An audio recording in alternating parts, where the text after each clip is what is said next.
रामकृष्ण हरी. आषाढी एकादशी निमित्त लाखो वारकरी प्रतिवर्षी पांडुरंगाची भेट घेण्यासाठी जातात.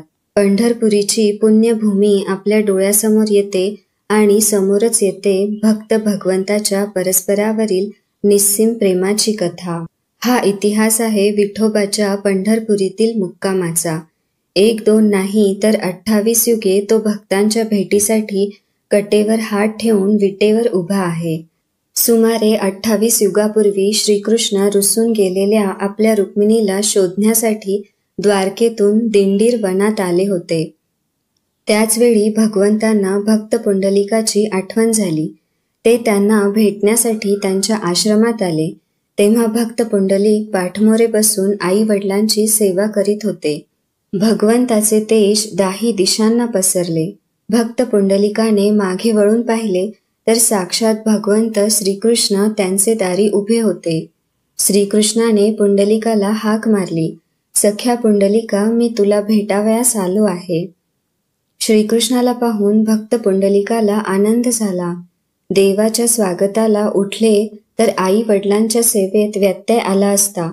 नाही गेलो तर देवाला अपमान वाटला असता. म्हणून पुंडलिकाने देवाला बसायला पाट देता येणार नाही म्हणून जवळच असलेली वीट देवापुढे भिरकावत म्हटले, देवा, काही काळ या विटेवर उभे राहा. आई वडिलांची सेवा पूर्ण करून मी येतो. आई वडिलांची सेवा पूर्ण करून पुंडलिक हात जोडून कृष्णाजवळ आले आणि भगवंताच्या पायांना आलिंगन देत म्हणाले, देवा, माझ्यामुळे तुला ताटकळत उभे राहावे लागले ना? माझं चुकलंच, मला क्षमा करा. श्रीकृष्ण म्हणाले, पुंडलिका, आई वडिलांची सेवा ही ईश्वर सेवेपेक्षा मोठी असते. ती सेवा सोडून तू माझी सेवा करायला आला असतास तर मी निश्चितच रागावलो असतो. पण तुझ्या मातृपितृभक्तीने मी प्रसन्न झालो आहे. तुझा आदर्श पुढील पिढ्यांसमोर सदैव राहावा यासाठी माझ्या भेटीला येण्याआधी सर्व भक्त तुझे स्मरण करून मगच माझे दर्शन घेतील. भक्ताच्या आग्रहास्तव भगवंताने पंढरपूरचा मुक्काम स्वीकारला आणि भक्त पुंडलिकाला देखील मंदिराच्या वाटेवर नावासकट सन्मान मिळाला. 28 युग यामागे खगोलशास्त्रीय कारण आहे. सृष्टी उत्पत्तीपासून आत्तापर्यंतच्या वर्षाची गणना धर्मशास्त्रात तसेच ज्योतिषशास्त्रात केली आहे. यात 4 युग आहेत.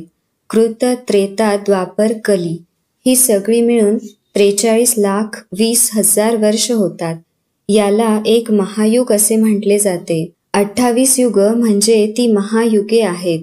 28 वेळा ही 4 युग फिरली आहेत. त्यातल्या श्वेतवारात कल्पातलं 7वा मन्वंतर सुरू आहे. त्यातील 28 चतुर्युगी आहे. थोडक्यात अनादिकालापासून हा पंढरीनाथ पंढरपुरात उभा आहे असे नामदेव महाराजांना सुचवायचे आहे. भगवंताच्या रूपामध्ये फक्त पांडुरंग असे रूप आहे की त्यांच्या हातात शस्त्र नसून ते हात त्यांनी कमरेवर ठेवले आहेत. पांडुरंगाच्या मूर्तीचे वैशिष्ट्य हे आहे की हातात शस्त्र नसून त्यांच्या संपूर्ण अंगावर ईश्वरी चिन्हे आहेत.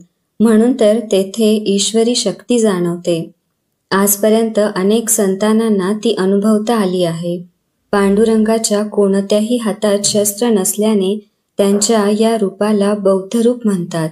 येथील मूर्तीचे दुसरे वैशिष्ट्य म्हणजे की एकटेच उभे आहे व त्यांच्या पाठीमागच्या मंदिरात रुक्मिणी, सत्यभामा व राधिका यांच्या मूर्ती आहे. भगवंतांना सदैव भक्तांची व त्यांच्या भक्तीची ओढ लागलेली असते. म्हणूनच ते भक्तांसाठी त्यांचे सर्व गोत सोडून पुढे आले आहेत व त्यांना पाहण्यासाठी म्हणून या तिन्ही देवी त्यांचा शोध घेत तिथे आलेल्या दिसत आहेत. या तिघींच्या मूर्ती गंडकी पाषाणाच्या आहेत. विठ्ठलाचे हे रूप शिवस्वरूप आहे कारण त्यांच्या मस्तकावर शिवलिंग आहे. ही मूर्ती वालुकामय असून ती भीमा नदीतून प्रकट झालेली आहे. तिथे अभिषेकाच्या वेळी मस्तकावर केवळ पाण्याचा अभिषेक करतात व पंचामृताचा अभिषेक मूर्तीला चांदीचे पाय लावून त्यावर करतात. भगवंताचे दर्शन घेण्यास आलेली भक्त मंडळी भगवंताच्या चरणावर डोके ठेवून पदस्पर्श करतात भगवंताचे चैतन्य सतत तिथे जाणवते, कारण ही निशस्त्र मूर्ती क्षमाशील आहे. तिथे गेलेल्या प्रत्येकाला मनशांतीची अनुभूती येते. पांडुरंगाचे रूप तिरुपतीसारखे आहे. ही मूर्ती देखील लक्ष्मीपतीचीच आहे. ज्यांच्याजवळ अनन्य भाव असतो त्यांच्यावर भगवंत दया करतो. म्हणून आपला अंतस्थ भाव कायम ठेवून पांडुरंगाचे दर्शन घेतले तर तीच मूर्ती आपल्याला डोळे मिटल्यावर हृदयात स्थिर असल्याची प्रचिती येते.